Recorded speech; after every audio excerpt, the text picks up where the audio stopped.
Hi guys, what's up? क्या हालचाल है आपके? सुप्रजीत इंजीनियरिंग कंपनी लाई है अपना बायबैक ऑफर। क्या ऑफर है? क्यों बायबैक ये लाया जा रहा है? इसके पीछे का रीजन क्या है? कंपनी टेक्निकली फंडामेंटली क्या स्ट्रॉन्ग है और क्या हमें इस बायबैक ऑफर से कुछ इन्वेस्टिंग अपॉर्चुनिटी, कुछ गेन अपॉर्चुनिटी दिख रही है? जानेंगे ये सारी बातें इस वीडियो में। तो चैनल को अभी तक सब्सक्राइब नहीं किया तो फटाफट से कर दीजिए चैनल को subscribe, hit the bell icon. Hello and welcome to Knack packers.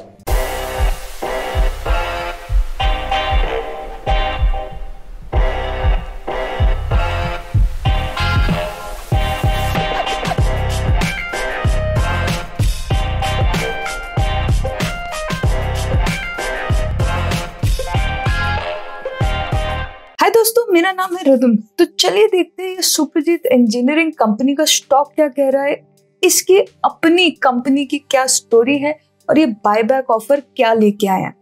तो सबसे पहले तो अगर हम इसके चार्ट्स को ऑब्जर्व करें तो एक अप ट्रेंड हमारे को लॉन्गर टाइम फ्रेम में दिख रहा है। अगर इससे भी आगे का टाइम फ्रेम हमें देखना है, 1 वीक चार्ट देखते हैं, वीकली चार्ट अगर हम ऑब्जर्व करें तो डेफिनेटली इसका एक अच्छा खासा अप ट्रेंड था। कब तक था? 2018 तक।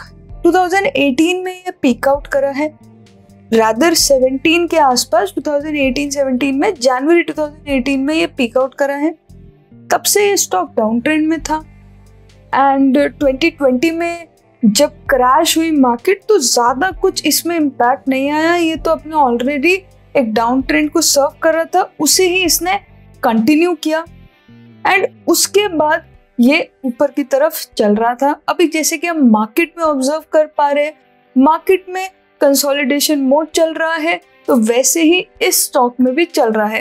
तो एक डिसेंट सा स्टॉक लग रहा है, कोई बहुत एक्स्ट्रावेगेंट स्टॉक भी नहीं है, पर डेफिनेटली एक डिसेंट स्टॉक है। अगर हम 1 डे चार्ट में वापस जाएंगे तो करंटली एक बहुत ही इंपॉर्टेंट लेवल पे ये स्टॉक है। एक यहाँ पर एक स्विंग हम देख पा रहे हैं, ये स्विंग का सपोर्ट भी है और 50 मूविंग एवरेज का सपोर्ट भी मिल रहा है इस स्टॉक को इस पोजीशन पे जहां पर ये खड़ा है। अब यहाँ से अगर ये रिकवर करता है तो ये आगे के अपर मूव्स देख सकता है, प्रोवाइडेड मार्केट की डायरेक्शन इसके फेवर में चले तब। अब दोस्तों इसकी बाकी की स्टोरी देखते हैं, इसके फंडामेंटल्स क्या बोलते हैं, आखिरकार इसका क्या बिजनेस है और बायबैक ऑफर डिटेल्स क्या है, कितना अट्रैक्टिव हमें ये लग रहा है। सबसे पहले तो बिजनेस के ऊपर नजर डालेंगे। अगर हम बिजनेस की बात करें तो ये इनकॉर्पोरेट हुआ था मई 1985 में, यानी बहुत ज्यादा कोई पुरानी कंपनी नहीं है, लेकिन डेफिनेटली एक अच्छा डिसेंट एक्सपीरियंस इस कंपनी को है and it has emerged as the largest supplier. 65% का मार्केट शेयर रखते हैं किस चीज में? मैकेनिकल केबल्स जो ये सप्लाई करते हैं पैसेंजर व्हीकल्स को, और इनका एक्सपोर्ट से भी बिजनेस है और इंडियन कॉन्टेक्स्ट में भी इनके अच्छे कस्टमर बेस है। तो अच्छा डिसेंट मार्केट शेयर उन्होंने अपने सेगमेंट में कैप्चर कर रखा है। अब बात की जाए इनके फंडामेंटल्स की, तो कैसे है इनके फंडामेंटल्स? सेल्स के ऊपर नजर डालें तो डेफिनेटली कुछ डिसेंट अमाउंट ऑफ 20-21% की लॉन्गर टाइम फ्रेम में सेल्स हम देख पा रहे हैं, लेकिन पिछले 3 साल बहुत ज्यादा अट्रैक्टिव इस कंपनी के लिए नहीं रहे। Just 9% growth in sales were there and recent times में तो डी ग्रोथ ऑफ 5% ऑब्जर्व किया गया है। वहीं अगर प्रॉफिट्स की बात करें तो सिमिलर स्टोरी वहां पर भी है। 10 इयर्स टाइम फ्रेम में, 5 इयर्स टाइम फ्रेम में अच्छा ग्रोथ हम देख पा रहे हैं, लेकिन 3 इयर्स में जस्ट 2% ग्रोथ एंड लास्ट कुछ टाइम में तो 33% का डी ग्रोथ प्रॉफिट में देखा है। यानी रिसेंट ईयर्स अगर हम ग्रोथ पर्सपेक्टिव से बात करें तो कुछ खास इस कंपनी के लिए नहीं रहे हैं। अब बात की जाए स्टॉक की, तो स्टॉक जैसे कि हमने चार्ट्स में ऑब्जर्व किया था, लॉन्गर टाइम फ्रेम में अच्छा परफॉर्म किया है इसके स्टॉक ने। 10 इयर्स में 29% का रिटर्न, 5 इयर्स में 16% का रिटर्न, 3 इयर्स में 1% का, लेकिन पिछले 1 साल में 128% का इसने रिटर्न दिया है। अब बात की जाए इक्विटी पे कितना रिटर्न इस स्टॉक ने प्रोवाइड किया है, तो 21% 10 इयर्स टाइम फ्रेम में, 20% का 5 ईयर टाइम फ्रेम में एंड 3 ईयर में 19% and last year it was 15%। तो डिसेंट आरओई हम बोल सकते हैं। ग्रोथ में थोड़ी सी कमी है और स्टॉक कोई एक्स्ट्रावेगेंट नहीं है, जैसे हमने पहले भी बात करी थी चार्ट्स के स्टडी के ड्यूरिंग कि बहुत एक्स्ट्रावेगेंट ग्रोथ नहीं है, लेकिन ठीक है, डिसेंट ग्रोथ दे रहा है स्टॉक। अगर हम शेयर होल्डिंग पैटर्न ऑब्जर्व करें तो प्रमोटर का फिक्स टेक रहा है पिछले 4 क्वार्टर्स में 44.57% का। FIIs ने अपना इंटरेस्ट कम किया है पिछले 4 क्वार्टर में, जहां उनका 8.14% का स्टेक था, अभी करंटली 3.45 है।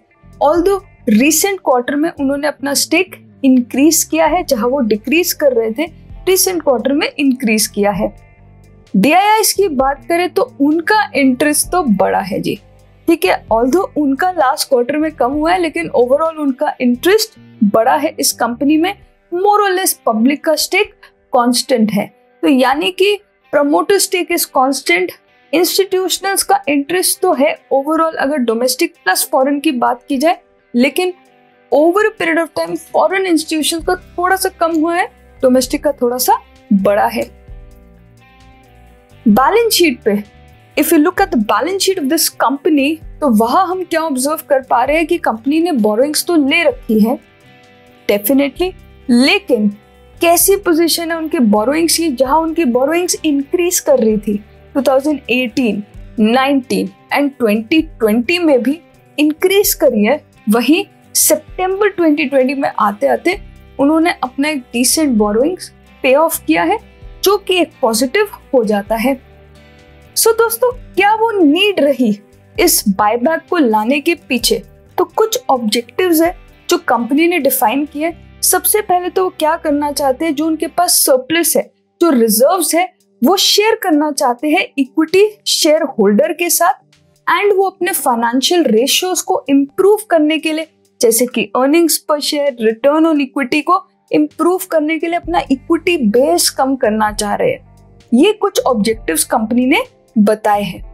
अब बारी आ जाती है इस बायबैक की डिटेल्स की, तो डिटेल्स पे नजर डालते हैं। बायबैक का जो इशू पीरियड है वो रहने वाला है 8th of April से 26th of April तक, यानी काफी एक लॉन्ग ड्यूरेशन का बायबैक पीरियड रहेगा। इशू का size in terms of shares is just 0.15 crore. Amount wise बात करें तो छोटे अमाउंट है, 48 करोड़ का बायबैक है। यही इसका मेजर डिसएडवांटेज है। एक रिटेल इन्वेस्टर के लिए बचता ही कितना है, जहां पर एक 48 करोड़ का बायबैक हो रहा है, उसमें भी प्रमोटर पार्टिसिपेशन होने वाली है, तो रिटेल कैटेगरी के लिए कितना एक्सेप्टेंस रेशियो आएगा, ये एक क्वेश्चन मार्क हो जाता है। बायबैक प्राइस डेफिनेटली अट्रैक्टिव है, 320 पर शेयर की है, जहां पे ये स्टॉक कंसोलिडेट या अभी स्ट्रगल मोड में है। वही 320 पे अगर कंपनी आपसे खरीदने को तैयार है शेयर, तो definitely it seems attractive on the face of it. बस बात आ जाती है एक्सेप्टेंस रेशियो की। इंपॉर्टेंट डेट्स की बात करें, opening date 8th of April, closing date 26th of April, record date क्या रही है इस बायबैक की, ये इंपॉर्टेंट डेट है 22nd of February। यानी कि इस बायबैक में पार्टिसिपेट करने के लिए जो सबसे पहला क्राइटेरिया है वो ये है कि 22nd of February से पहले पहले आपके पास ये शेयर आपके डीमैट अकाउंट में होने चाहिए। अगर थे और पता नहीं था आपको बायबैक के बारे में, तो फिर ये आपके लिए एक अपॉर्चुनिटी हो सकती है, या आपने इंटेंशनली अगर खरीदे थे February 22 से पहले ये शेयर्स, तो वो आपके लिए एक अपॉर्चुनिटी हो सकती है। ठीक है जी, बायबैक का एक्सेप्टेंस May 4 तक एक्सपेक्टेड है एंड उसके बाद May 12 तक जो शेयर बायबैक हो गए वो एक्सटिंग्विश कर दिए जाएंगे। तो ये सारी तो इसकी इंपॉर्टेंट डिटेल्स हो गई। अब बात आती है कि इस बायबैक में हमें पार्टिसिपेट करना चाहिए कि नहीं करना चाहिए। पहला क्राइटेरिया, रिकॉर्ड डेट से पहले पहले आपके पास वो शेयर्स होने चाहिए थे। अब अगर हमने टेक्निकली कंपनी को देखा तो डिसेंट लगी, फंडामेंटली भी डिसेंट है, एक्स्ट्रावेगेंट नहीं बोलेंगे कि बहुत अच्छे अप ट्रेंड में चलती हुई कंपनी है या कुछ ऐसा नहीं है डेफिनेटली। सेकेंडली, रिसेंट ईयर्स की जो सेल्स और प्रॉफिटेबिलिटी ग्रोथ है वो एक क्वेश्चन मार्क है, एंड सबसे बड़ा क्वेश्चन मार्क आता है एक्सेप्टेंस रेशियो का, जिसके चांसेस कम हो जाते हैं क्योंकि जो इस बायबैक का साइज है वो काफी छोटा है। तो ये सारे पॉइंटर्स हमें ध्यान में रखने चाहिए before we take any decision on this buyback. So दोस्तों, आई होप ये सारी इन्फॉर्मेशन आपके काम आएगी। अगर वीडियो पसंद आए तो वीडियो को लाइक जरूर कीजिए, शेयर भी जरूर कीजिए एंड चैनल को अभी तक सब्सक्राइब नहीं किया तो फटाफट से कर दीजिए चैनल को subscribe, hit the bell icon. And आप हमसे बाकी सोशल मीडिया प्लेटफॉर्म पे भी जुड़ सकते हैं, जैसे कि इंस्टाग्राम, टेलीग्राम, डिस्क्रिप्शन में लिंक्स प्रोवाइडेड है। जल्दी मिलते हैं आपसे एक नए वीडियो के साथ, तब तक के लिए keep learning, keep growing and keep sharing.